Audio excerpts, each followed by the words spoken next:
Hey, everybody. Welcome to the Super Investor Meeting / Investor Game Day podcast.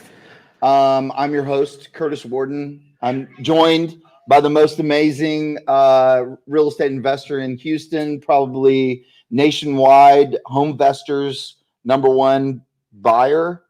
Would you say that? I have been. Eddie Gant? But I'm not #1 today. I do so many other things. It's hard to me to try to buy. How long were you probably the golden child of HomeVestors? Well, there's too many HomeVestor people watching this. I don't want to come off that way. I've had a good run. I'm 21 years with HomeVestors. I'm 21 years. I have bought over 1,700. And that puts me in the whole entire HomeVestor world. They actually had the top five on stage, I think a year ago convention, a year and a half ago. And I was on the stage with 4 of my peers, and I was number 3 that day in the entire history of HomeVestors. And I'm probably still 3rd. I might have slipped into 2nd, but I'm probably still 3rd.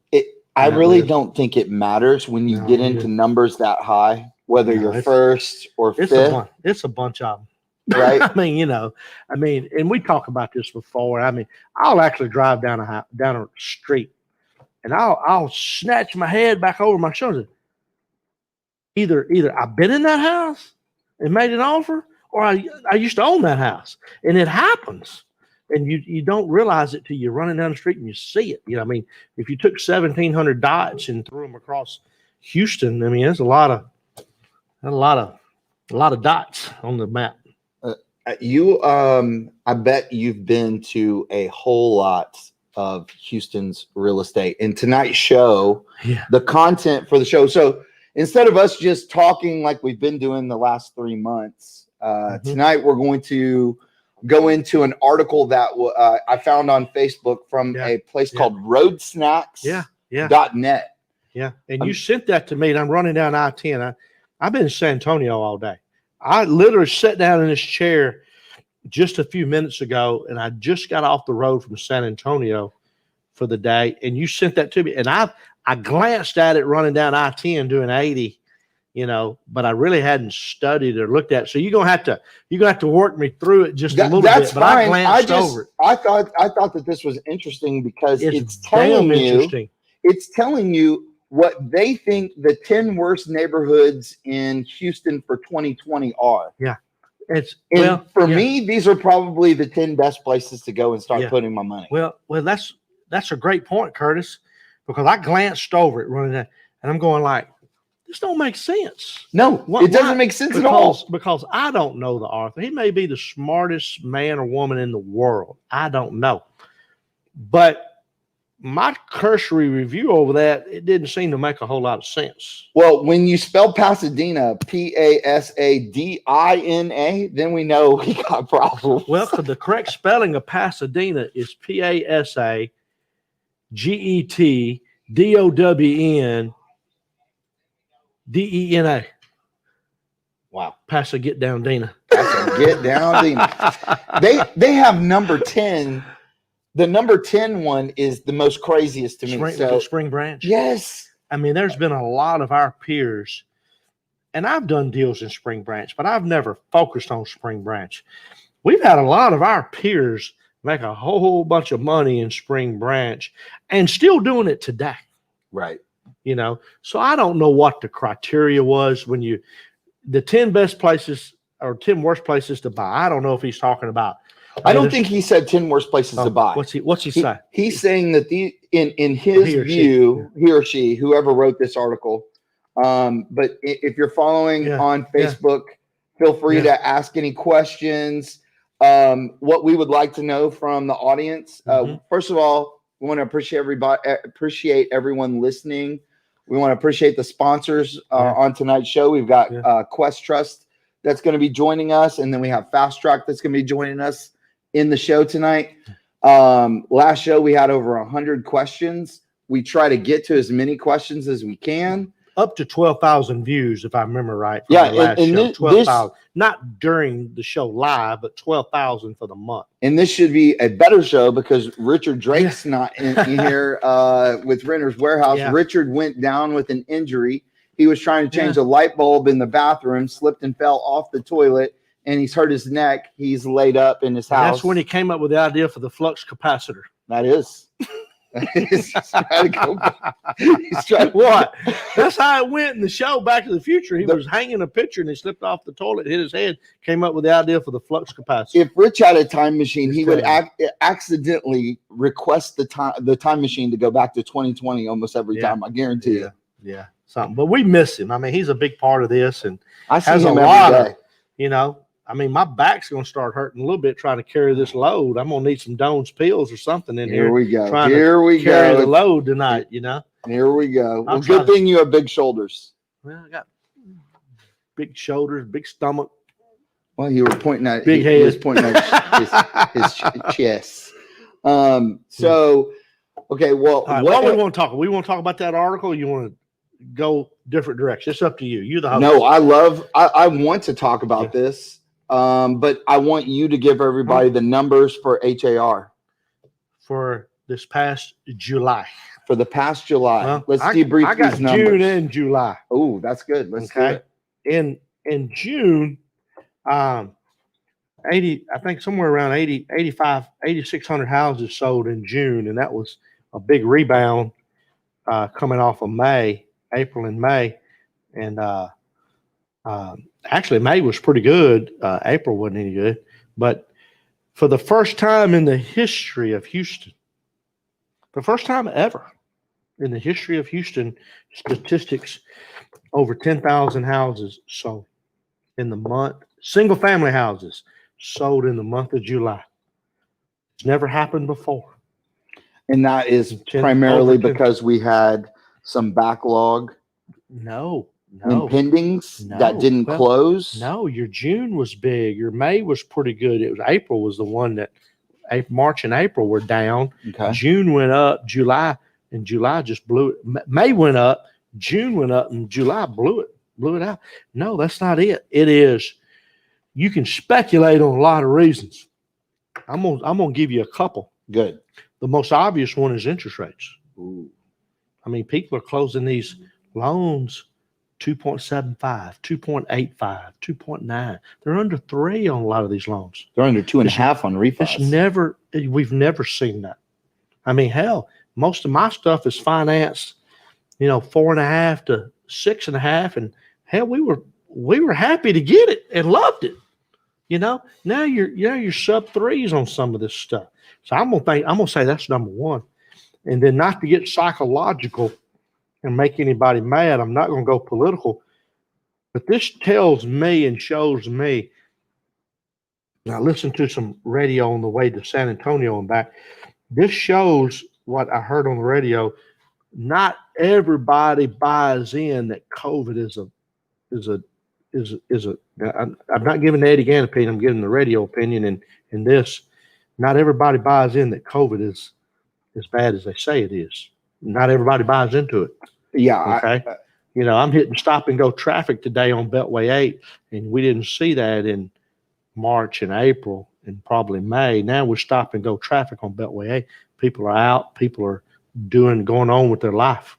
Right. And this is not wearing a mask and going on. This isn't a political show. Mm-mm. Eddie and I both have our opinions on it. I think his opinion has changed since the first podcast when we were doing that. It'll change every 30 minutes, but right. But I'm just stating what I think is the evidence of what's going on. Not everybody buys in that COVID is as bad as the media wants to say it is, and I'm just giving an opinion. But Mark has a question: what percentage of the 10,000 single family residential sales were off market? Any estimate? Do you think? Well, that's a good point, though. Yeah, it is. But let me tell you, this is on market. This is on market. Right. This is a harsh statistic. Houston Association of Realtors, meaning they had to know about it. And off market, they're not going to know about it. But I'll tell you this: smartest man I ever knew in the business was Ken D'Angelo, and he told me way back, and I've always remembered this, and I believe it.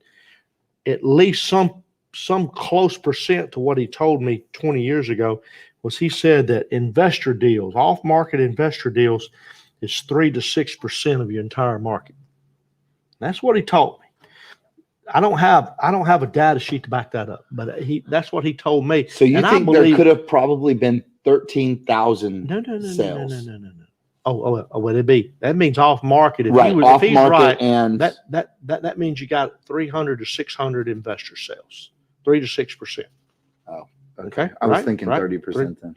Yeah, 3 to 6%. So 300 to 600 investor sales, not in that number. I think and it sounds reasonable. It could be. It could be. Ain't no doubt. But the 10,700 is single family. It was 13,000 and something total when you throw in the condos, the townhomes, and the vacant lots into it.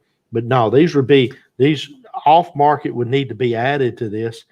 But I mean, if you use the high end of that 600, I don't think that number is too terribly low. It might be a little low. I don't think it's real low. Okay. When you really think about it, So anyway, it's very, very brisk here at Jet Lending. Since we started COVID, I have said our business is pretty brisk in this fix and flip.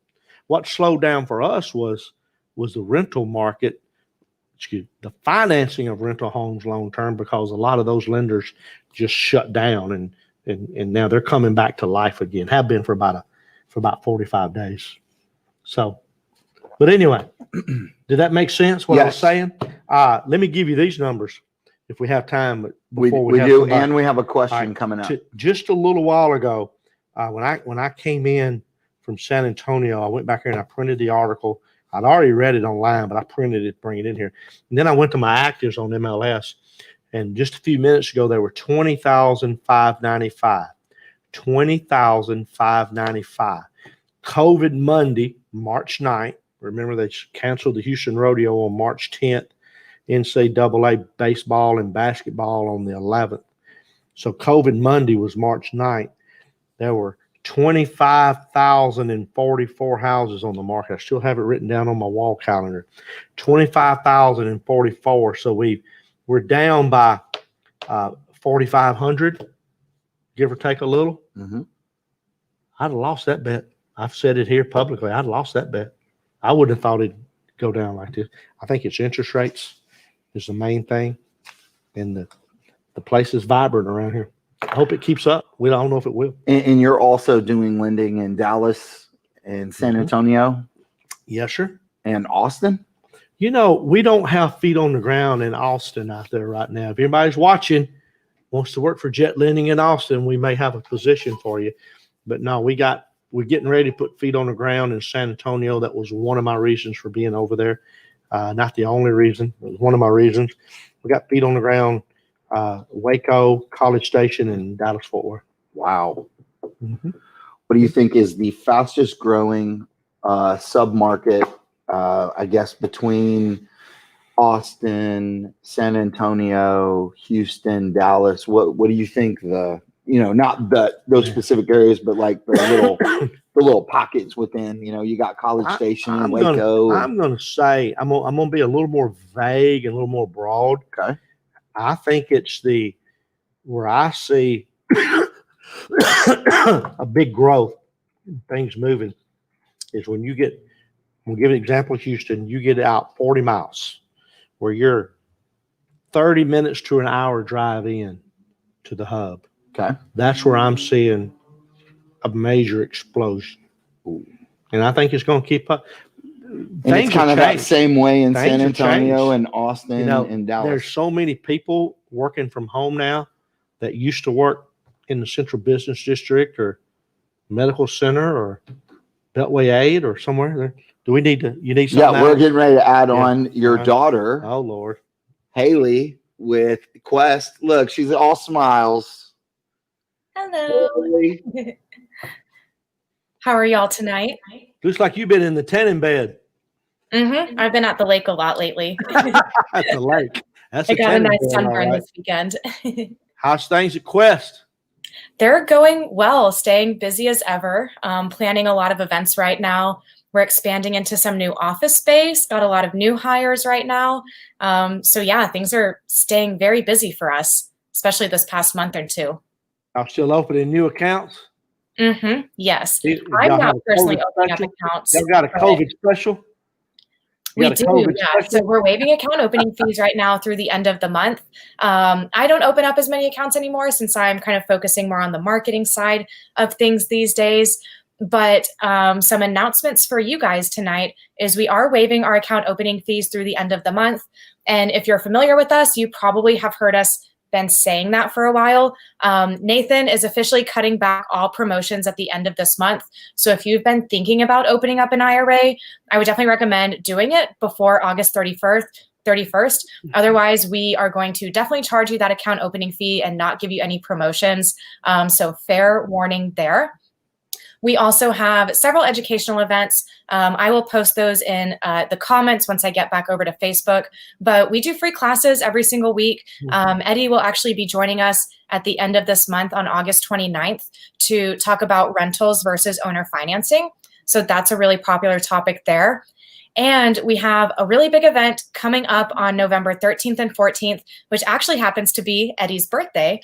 So we've got our biggest event, or one of our biggest events of the year, November 13th and 14th. It's a full 2-day online conference, QuestCon Live. This one is a paid event. Tickets are $39 right now. They are in pre-sales. But this will be a really great event coming up again on November 13th and 14th. Thank you, Jet Lending, for the shout out. And thanks for letting me come on tonight. Eddie, I haven't even seen you in person in a couple of weeks. I guess we need to change that.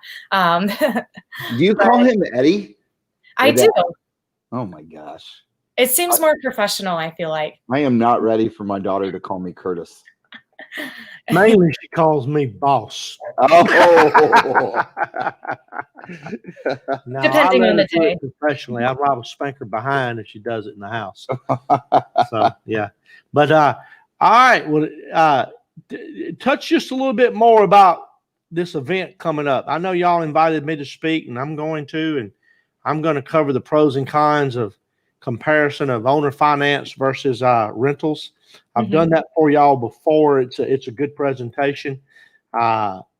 What else you got going in that deal? Yeah, so I mean, all of our weekly classes, we also are starting up a networking happy hour, completely online, virtual. I'm actually running them. One of the biggest questions or kind of calls I've been getting lately is people are still looking for the networking aspect. You know, webinars are great, but it's kind of hard to truly network through those. So next Tuesday, I'm actually hosting a virtual happy hour through Zoom. Again, all of this can be found at the questtrust.com website under our events. But that'll be great there. And Eddie's class on August 29th, rentals versus owner finance, that one will be live through Zoom. You can register through our website. But if you can't catch it live, you can rewatch everything on Facebook. But I know right now with COVID, a lot of people have been getting laid off, maybe looking at different career paths, you know, probably got a 401k that might be sitting there not doing much, that if you have been laid off, you're now eligible to roll that over into an IRA. And whether you want to roll it into an IRA at Quest, an IRA at Fidelity, you know, no matter what types of investments you want to hold, Quest really specializes in educating investors about all of their options for their retirement account, health savings account, Coverdell education savings accounts. So if you're kind of in that boat right now where you've got some funds sitting in that 401k or IRA, maybe looking to better optimize it, definitely reach out to us. We can help you out. We can walk you through it. And we're not financial advisors, so we are always neutral. You know, we don't make commissions off of your investments. We get credits for opening up your accounts, but we're always neutral, and we're here to kind of help keep whatever is in your best interest. Okay, you keep talking about these Quest virtual happy hours. So if I'm at a bar drinking, have a couple drinks, I can just send the tab over there, and you guys are going to cover it? No, you know that's not how it works. Okay. I send you the tab, and you pay the tab. Right. Okay. Well, Haley, the email for the invite to QuestCom to speak must have been lost in the interwebs, but I'm totally available to help out. Just you know, you can get with my assistant, and I'll be able to speak about whatever on my my little account that I got. You're great, and I'll say this to all the guests: love you. Love you too. You too, Curtis. I'll keep that in mind. I'll put in a good word for you. All right. Well, okay. I do an okay job. All right. Bye-bye. All right. Well, we've got a couple questions. Yeah, lay a question on us. Trey Taylor, mortgage delinquencies are on the rise. Yes, they are. How will that affect? You took it off before I could finish speaking. I'm signed up with Inman, National Mortgage News, and all that. And I promise you that this happens. I'll be in at my desk and I'll have Inman to pop up. And it'll say just exactly what Trey. Mortgage delinquencies are on the rise. A couple hours later, National Mortgage News will come on and it'll say the direct opposite. So, I mean, who do you believe out there? So I'm not saying Trey Tyler's wrong. He may be dead on. For the month of July. But there's so much misinformation and it points directly opposite. One headline completely rebuttals the other one, and it's hard to say, So for the month of July, there was 174 Houston foreclosure postings that went live. How many? 174. Okay. That were So what is the point? What is the I'm point? just saying that just seems very low to me that was the amount of postings for foreclosure. In normal circumstances, they sell low 2000s down at the foreclosure sale. Low 2000 on a normal month. Now I don't work that market. I go down there and network and have fun and talk to people, but I'm not out there bidding on a lot of houses. Never have.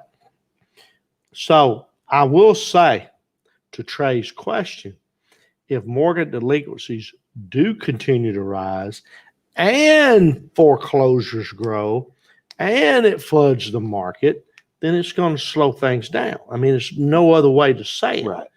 But right now, today, the data of what's going on in sales and actives and pendings does not reflect that. And it could be coming. Right. And it could be a huge wave. It may just be a ripple. But I'm telling you, you'll read one article at 10 a.m. and another article at 2 p.m. and they'll say direct opposite on that subject. Direct opposite. They're trying to get viewers and readers, So I can tell you at Jet Lending, we got about 400 loans. And we since COVID started, we collect 95 to 96% of our payments every month. So our investor group has not gone hog wild crazy with us, not paid us, And I talked to my friends in this business and they have similar responses. This has been the greatest year of my life as a real estate entrepreneur, not investor, but real estate entrepreneur. The last running 12 months have been amazing though. How do you see the trailer park businesses? Oscar. Same way I saw it 2 years ago, 10 years ago, 21 years ago. Love it. Love it. I own a bunch of trailers and I own a trailer park down in I would never imagine that as a guy that went to Mississippi State. I've lived from Mississippi. I've lived in them, Yeah. I ain't scared of them. I'll tell you this. Here's the difference. I'm just going to talk. I'm not talking mobile home parks. I'm talking mobile home. Used to, our group, our industry was scared of them. Not so much anymore. Everybody's figured it out. But here's the real deal.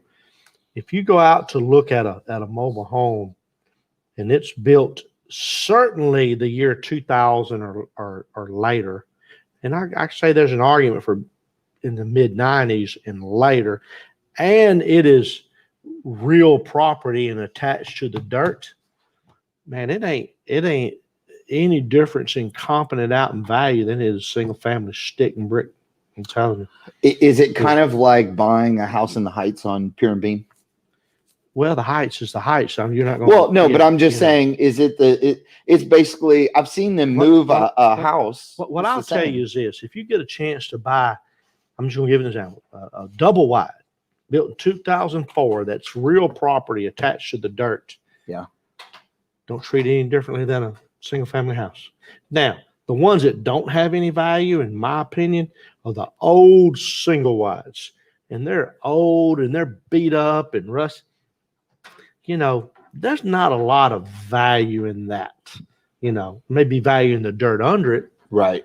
Right. And you buy the dirt and it's there and then you rent it.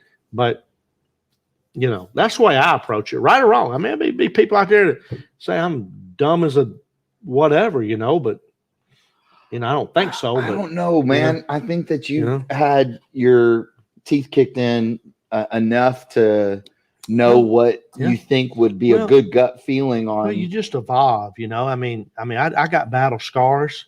I've made bad deals that out of 1,700, I told this at dinner last night in San Antonio, some guy.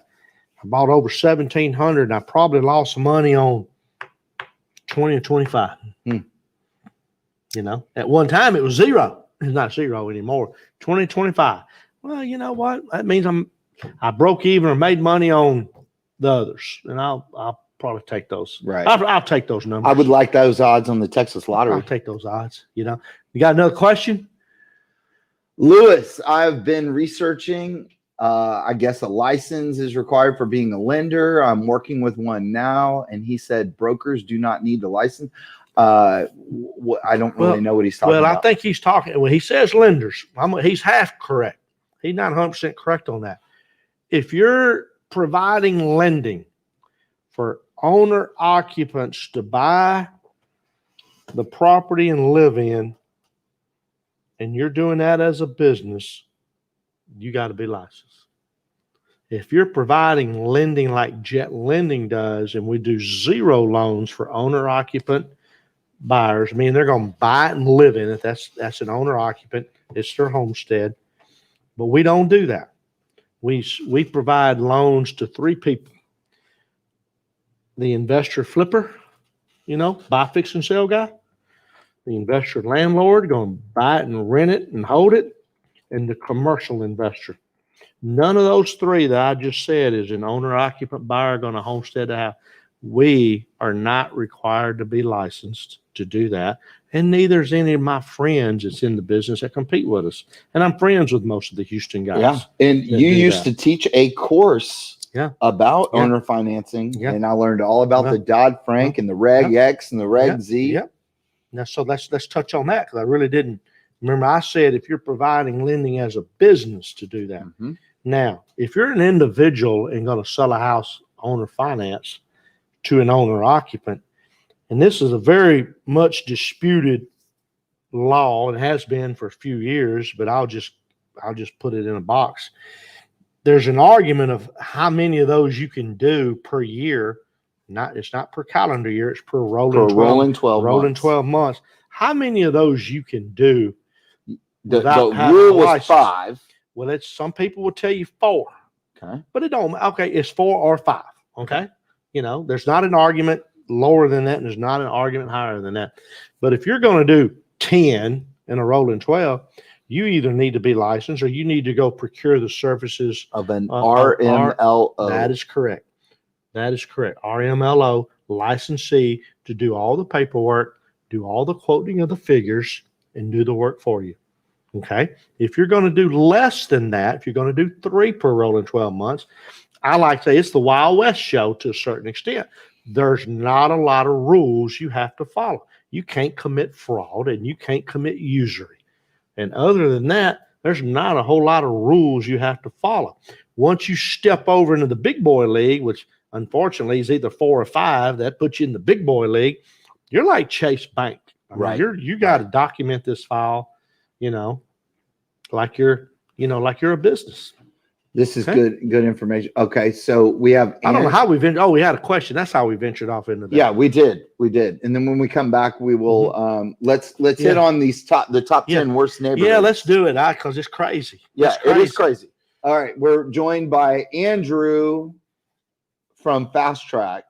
I knew that, but I was trying to figure out how to say his last name without saying it as a curse word. It's like Osmus, like the Astros player, but without the U. So no relation. Gotcha. No relation, unfortunately.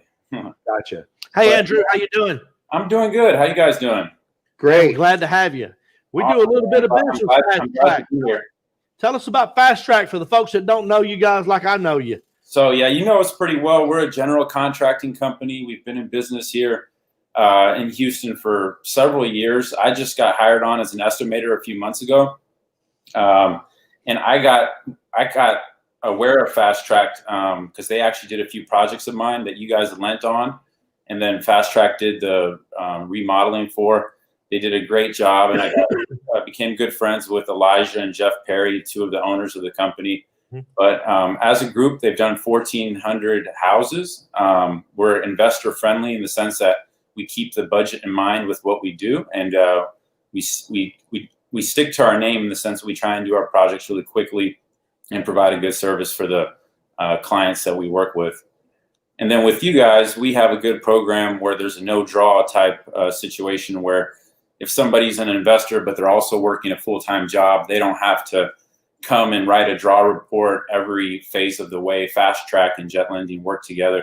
So it's really like a seamless thing for clients of Fast Tracks and for Jet Lending, where they don't have to necessarily go through that rigmarole that some other lending companies make them do every time they're trying to get some money for to continue the remodel. So it's a pretty good program.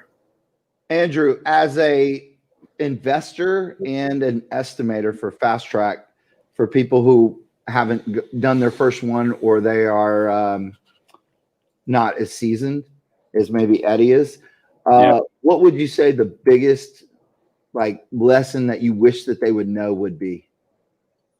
I think one of the lessons related to like the remodeling company is like, as an investor, it's hard to really cut corners. You know, one of my first lessons on my first property that I got the loan through Jet Lending, and I had Fast Track come out and they did an estimate for me, and it came out to like $70,000, and the house was like completely dilapidated, and I was like, I had no idea it was going to be that much, and I was like, I'm in a bad situation. I don't want to do this for $70,000.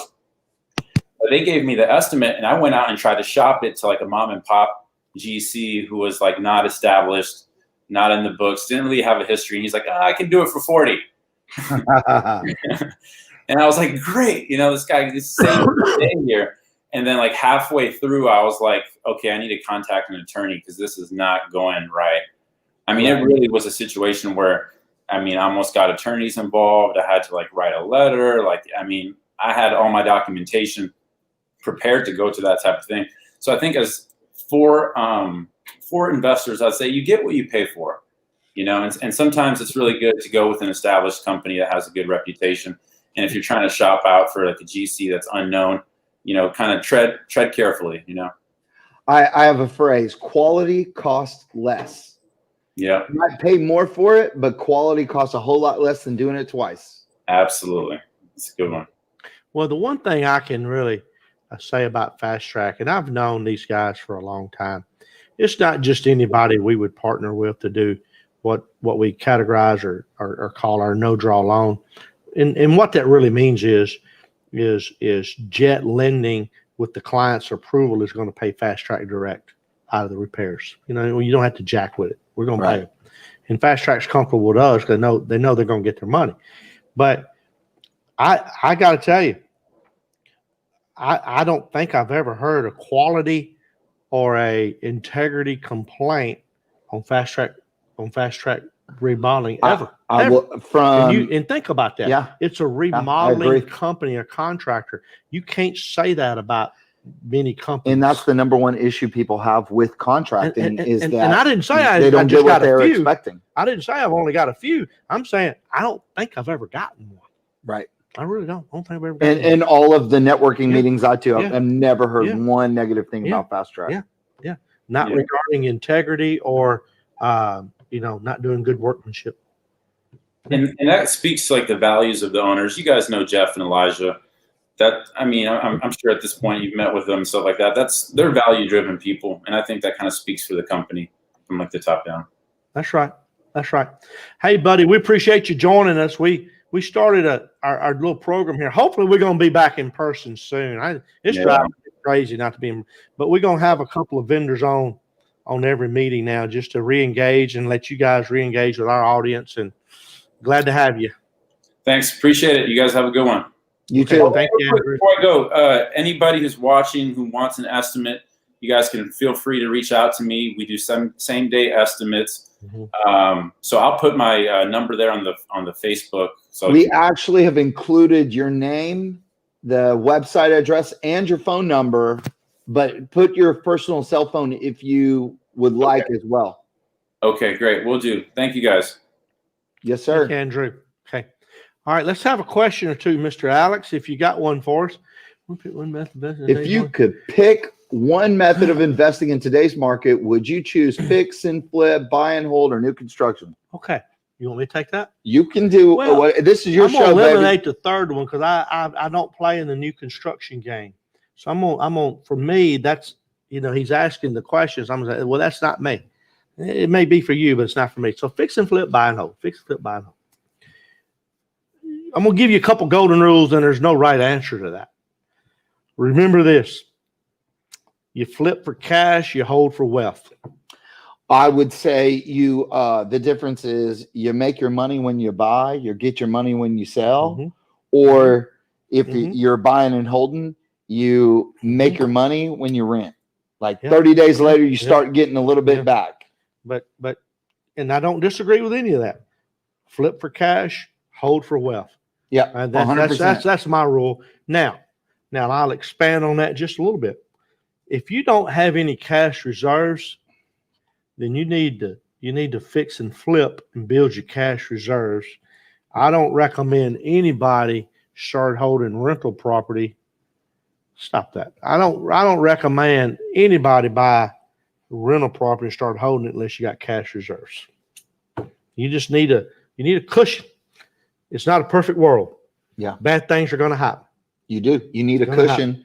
And I mean, I got started in reverse. A lot of people get started through buy and hold or wholesaling first, and then they go into that's the natural. I mean, fix and flip first, right. and then they go to buy and hold. It's a natural progression. It's a natural progression. Well, I got started with somebody, but I partnered, and I used that person's money to get started. Yeah.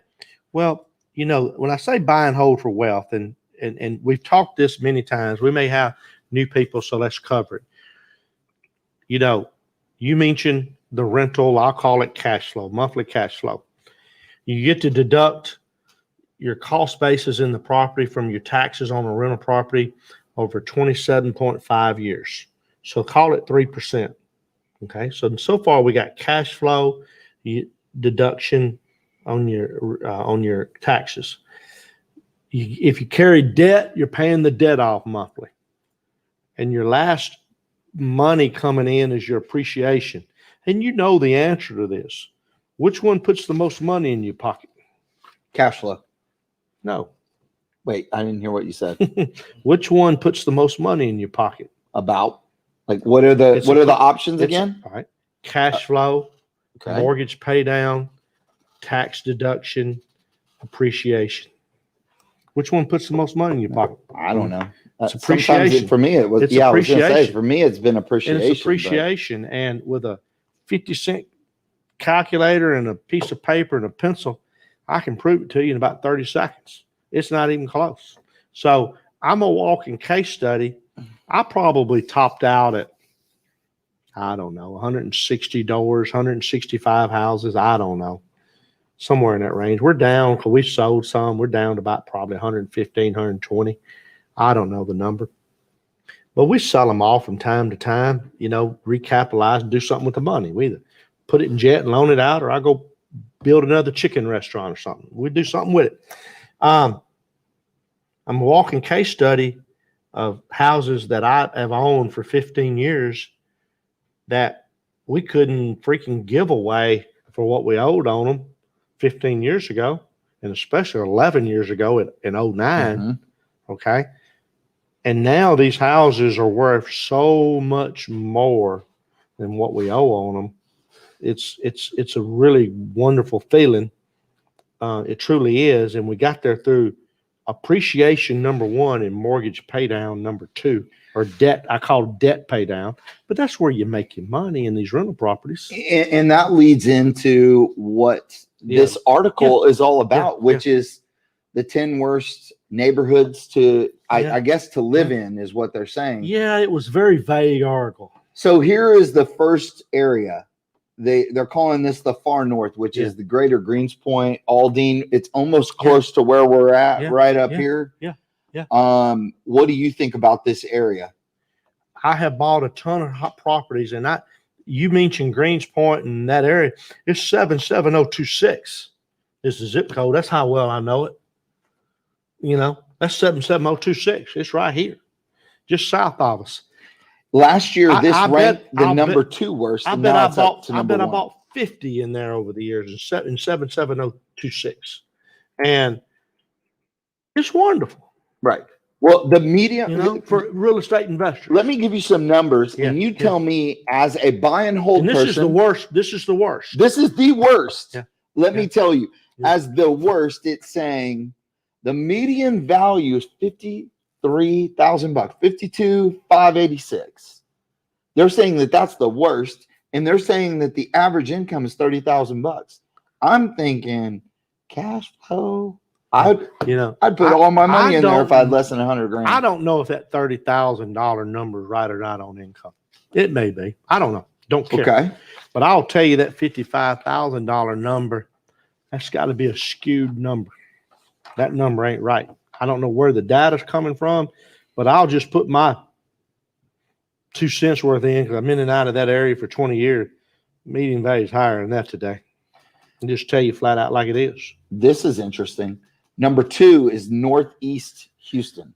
Yeah. Okay. Northeast Houston last year, they ranked it number 1 as the worst. And now this year it's number 2. Well, I think they're getting into crime areas, crime statistics, and they may be high crime statistics, but I have never bought or not bought based on crime statistics. I just ain't going to do it. I base on ARV and days on market and resale value and rental rates. And let's just target that a little closer northeast. Let's call it Tidwell and Wayside. That's northeast. Now, let me expand this conversation a little bit for something that I'm going to think most of the people watching this don't know. About 2 years ago, it may be a little longer, it may be 3, but somewhere in that 2 year to 3 year period, the low end area like that right there exploded in value. And I've been doing this 21 years, and most of those 21 years, an area like that's describing Northeast Houston, let's just call it Wayside and Tidwell. And all the way to Ralston. Yeah. But you didn't get great bleats in appreciation. I'm going to tell you something. Mm-hmm. That area, and there's a neighborhood over there called Scenic Woods. I bet I bought 15 in there over the years. And we used to pay $20,000 to $30,000 for those houses. They're saying 66 is the median price now. 66,000? Yes, no, 66,000. It's higher now. Yeah. See, I don't know how good this data is. I don't know how they come up with the number, but if you go single family house, it's higher than that. But in that area over there, let me just target on Scenic Woods. We used to pay $20,000, $30,000 for a house over there, and now we're paying 60, 70, rehabbing them and selling them for 130 to 150, maybe 160. You see what I'm saying? Yeah. I mean, so I don't know where the data's coming from, but I'm going to tell you real world. I bet you the author of that article never bought a house over there. I don't think that they're coming from a real estate investor perspective. I think that they're coming from a buyer's perspective. They probably are. And they're using crime statistics as in the rating of the schools. Now, the rating of the school over there, and I don't want to offend anybody, probably not as high as Katy, the rating of the school. Let's just face it. It's going to rate lower, So, but I just don't believe that if you're watching, please share. Okay. I just don't believe. I know the median price of a single family house is higher than 66,000. There are a lot of townhomes and condos over there that would be lower, and maybe that's factored in.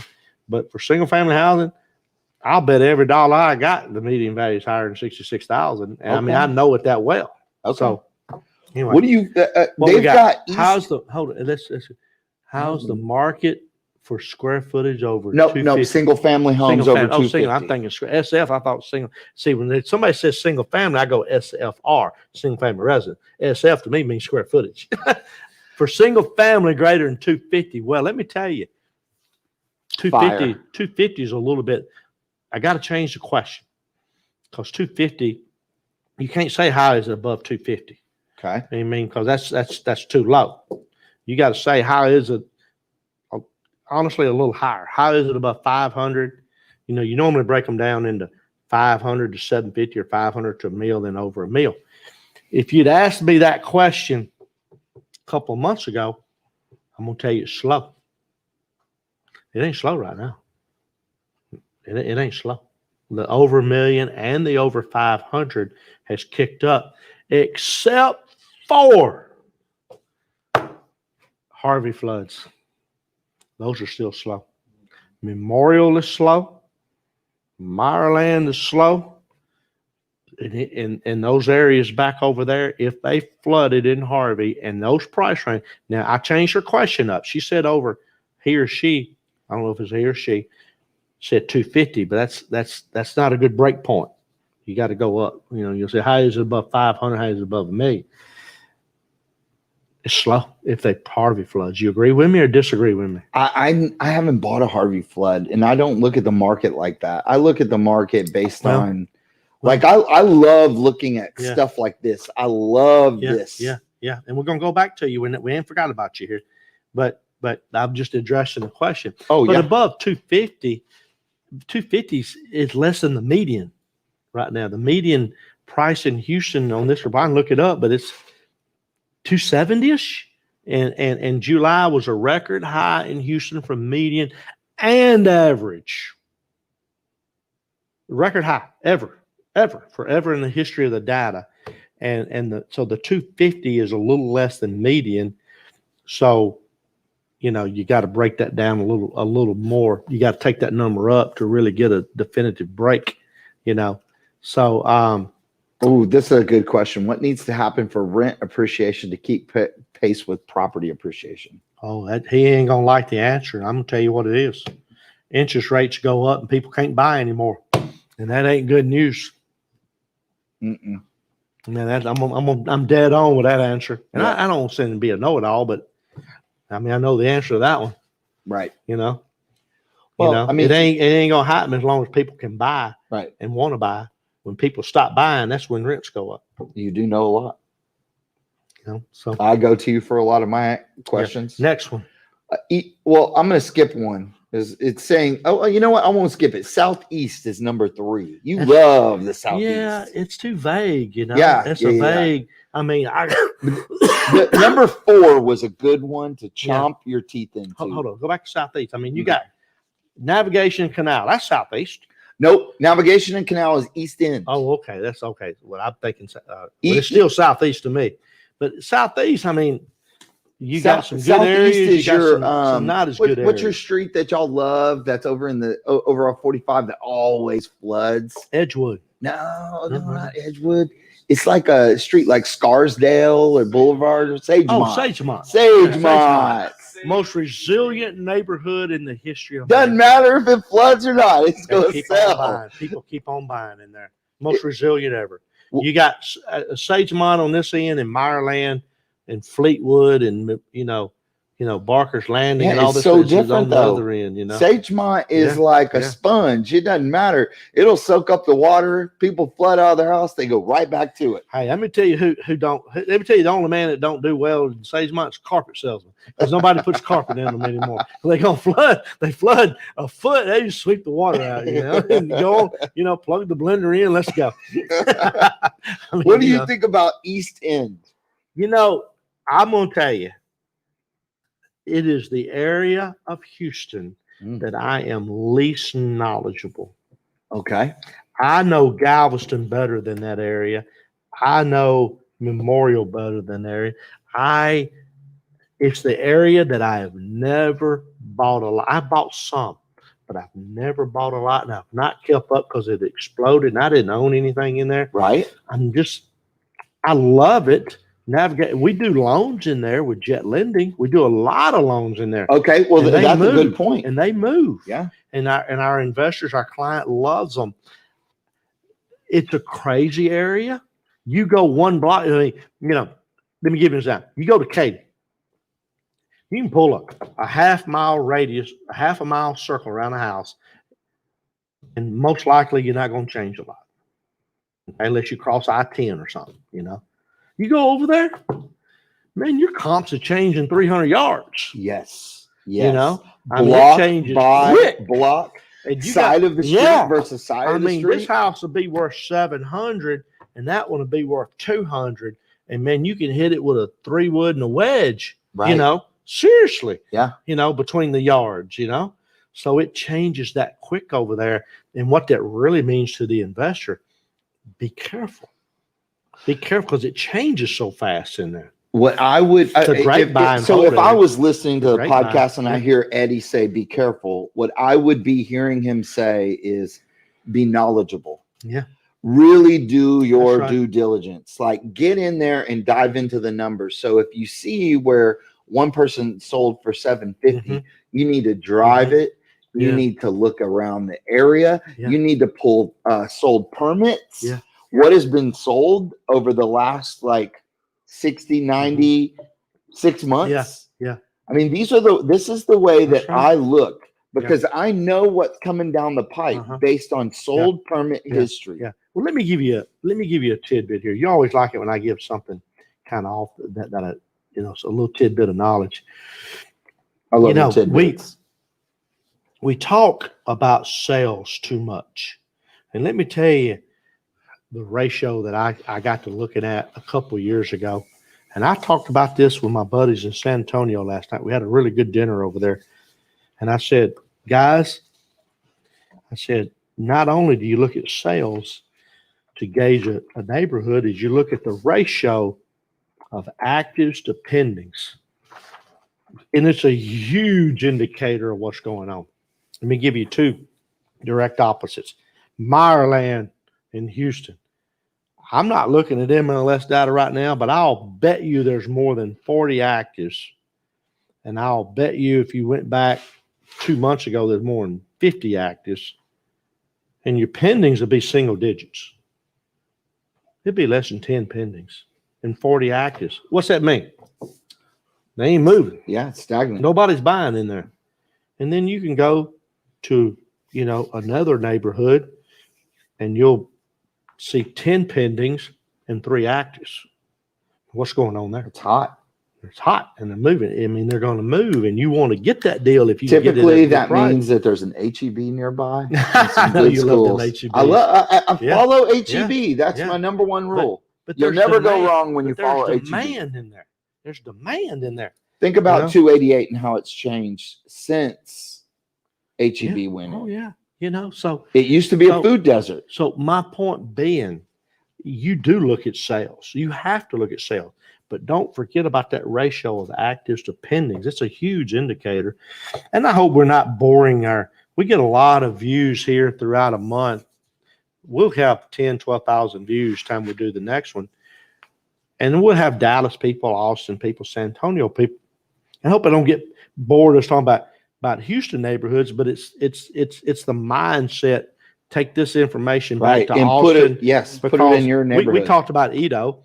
Austin don't have an Edo, but they do. They just don't call it Edo. Right. It's straight across east from downtown. Hyde Park. And that freaking place over there where you used to be able to buy them for $50,000, now you can't buy them for $500,000. Or what about when you're right next to University of Texas and you see all these little coffee shops made out of crappy old houses, and people love it. Yeah. They love to go there. They're full of people. Yeah. This was one that got me. All right. There's two of them that got me. Yeah. Sugarland, number 7. Worst places, worst neighborhoods. You'd have people fight you saying Sugarland sucked. I don't know why that would be there. I don't know. I mean, you got the Brazos River, and it floods a little bit in there. Do you want me to tell you? You got bad traffic, maybe. I don't know. Here's what they say the median home value is. Oh Lord, $83,000. So I'm really not sure. The Sugarland I know. Pasadena. They said Pasadena's median home value is 121. How do you feel about that? That's the first one that's maybe reasonably in the ballpark. Reasonably. But Pasadena, get down, Dana. Yeah. Man. And you can make a living out there now, I'm gonna tell you. Yeah, you can make a living. You can make a living in that town. And you don't have to be. And when he's saying you can make a living, he's saying if all you did was spend all your marketing dollars there and all of your energy and driving for dollars, you would be able to be the most successful investor. Yeah. Let me tell you a great buy for a buy and hold. It's got a Pasadena address and LaPorte schools. That is a gold nugget. That's a good one. That house, that's a valuable house. Pasadena address with the LaPorte school. Mm-hmm. Mm-hmm. Learned that a long time ago. What do you feel about Spring Branch? Overpriced. That stuff's so expensive out there. But they move. Median home value 215. Let me tell you, every now and then I tell people about a mistake I made. Okay. The worst mistake I ever made in my whole career was a fiveplex in Galveston, right behind that big club called The Spot. Right behind it. Lady wanted $70-something thousand for it. It's been a long time ago. And I stopped at 58 because I just knew this lady was coming to my number and she never did. And every time I drive by it, I cry. Because it's right there, So my second biggest mistake was I had a chance to buy, I think it was a 28-unit apartment complex in Spring Branch. And I could have bought it for about, it was in the 300s. 28 units. And I didn't get it. I didn't go hard enough after it. Second biggest mistake in my life in real estate. And that's about 10 a door. I'm aware of the math, my friend. I can do math. Okay. just to give people. Oh yeah. What do you think per door that would go for today? 90, maybe more. 90, easy. So when you 90, when you do the math now, you can see that's why. And it was probably, it wasn't as long ago as you think. It was probably in the 09, 10. Oh my gosh. It was 10, 11 years ago. I make mistakes too. Yeah. You laugh them off because ain't nothing you can do, So, but anyway, Spring Branch is wonderful. Most of the stuff out there is on big yards. You know that. Nothing's on a 5,000 square foot lot out there. It's all 9,000 is a small lot. Most of them are going to be 12, 13,000 square foot lots or better. And people just migrate to it, Besides Meyerland, Fleetwood, some of the areas that have flooded. Parker's Landing. Where would you like, I'm not going to buy there or I'm not going to lend there? What is there an area that where you just won't touch or don't? And I'll lend in those areas, but we got to bring the numbers down. This is good. I like this.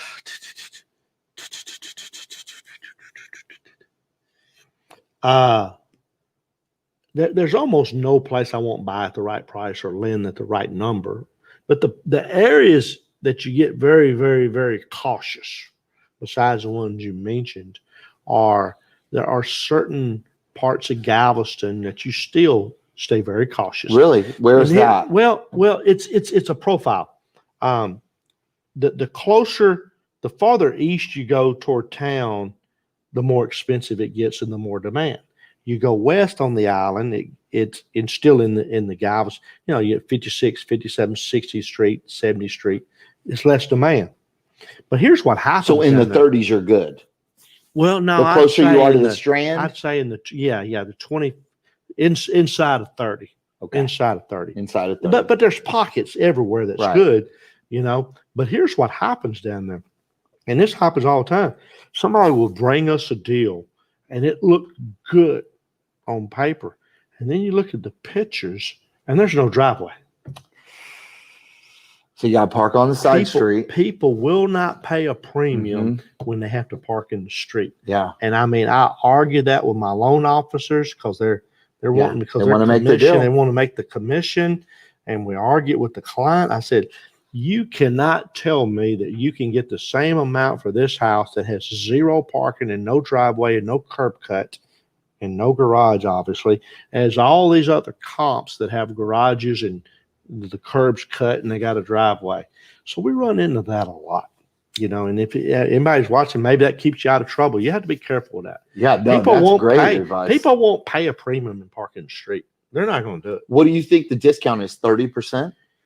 Probably a good round number. Yeah. You know, 25 to 30. Yeah, 25 to 35, somewhere in there. I agree. So they're not going to do it. So there's just not a lot of areas I won't buy in if the price is right. Right now, and you've touched on them, we'll repeat it. High end, Memorial, flooded, Meyerland are still soft. They're very soft. There's no other part of the city, in my opinion, that's not pretty good shape. Now, I'm going to tell you another one. We talk about the Heights a lot. We struggled selling houses in the Heights on that railroad that runs through there. You have to back off from that railroad. And people try to comp it out and not paying attention to that railroad. And we looked at one last month and we didn't deny the deal. We just didn't go the loan amount they wanted. So they backed away. I stepped it off. I didn't run a tape, but I stepped it off. And I was inside of 40 foot from the rail to the front door. And that's to the front door, and you still got a little bit of yard and a driveway and a street and a guardrail. And we're inside of 40. You remember the house, don't you? Yeah. Inside of 40 foot to the rail. But they were using all of the comps scattered over. Yeah. Well, scattered throughout the Heights area. And you can't get that on that house. There's another street that's the same way. Oak Forest, you can have the biggest lot, but if you're on Ella, busy street. If you're on Ella, you just need to. And this is where this is where us as investors really get upset with you as wholesalers. Yeah. Because you're giving me comps based on every other area of Oak Forest. It's the single biggest value killer in residential, and it's a huge gain on commercial. But you're right. We battle it every day. I think we're getting close to. Are we needing to? Yeah, we're getting close to wrapping up. And how much cash does a guy need to get a $70,000 loan from you? That $70,000 includes rehab costs. Wow. What's the ARV? A little bit vague. Yeah, I need ARV. Yeah. Please contact one of your. Let me work the numbers and slightly change them up a little bit. What you want to do is, and this is jet lending, but all my friendly competitors are going to be similar. Take your ARV, and let's change the numbers up. Let's say it's 200,000. All right, and it needs 30,000 in work. What I can tell you is 110 and 140 is what I'm going to loan. 110 at closing. And how did I get there? 70% times 200 is 140 minus the 30,000 in repairs is 110. That's how much I'll loan you at the closing table. Now, the 140 is my total loan because I'm going to hold that 30,000 in repairs for you in an escrow account to advance to you as you improve the property with your contractor. So 200 ARV times 70% is 140 minus 30,000 in repairs, 110 at the closing table at the title company, hold 30 for you in repairs. His numbers were different. They were 70. But let me tell you another number. You need to have some cash reserves. You need to have 6 months of payments and at least 1/3 to 1/2 of the repair monies as a cash buffer, because you're going to need cash to run your business. You know, I don't want to put you in a position to where you're out of money in 2 months. And you may have a great deal, but you can't sustain it because you don't have cash to maneuver. So you got to have a little bit of cash in the deal, or you need to get a partner with Jed, or wholesale it or something to build your cash reserves up. And we'll help you with that. I'm not gonna sit here and slam you because you know, you're in a position today, you don't have cash reserves. I've been there. I'm sympathetic to you. I've been there, you know, but we'll help you. We'll coach you along the way. We do a lot of consultative coaching, even though we're not going to get a deal out of it. I say, hey, buddy, this is what I think you need to do, you know, and we'll do it. We'll do it in here in this conference room. We'll do it on the phone, however you want us to do it. So, well, we appreciate everybody's time tonight. Thank you for hanging out with us, networking, asking questions. Thank you. You're a great host, and I'm looking forward to getting back in the big in-person gatherings. I miss it. Yeah, well, we've been invited back to go to the canteen. Where did we go last time? Yeah, Studewood Canteen. Yeah. So they want us to come back. Yeah. Eddie at jetlending.com. If I cover something, or Alex at jetlending.com. If you want to give us an email, 281-872-7800 is our number. I mean, we'll help you. We help a lot of people. And we don't mind. I'm already spoken for. I already have a girlfriend, so no one needs to call me. Bye, everybody. We'll see you next time, and hopefully in person soon. Thank you. That was good.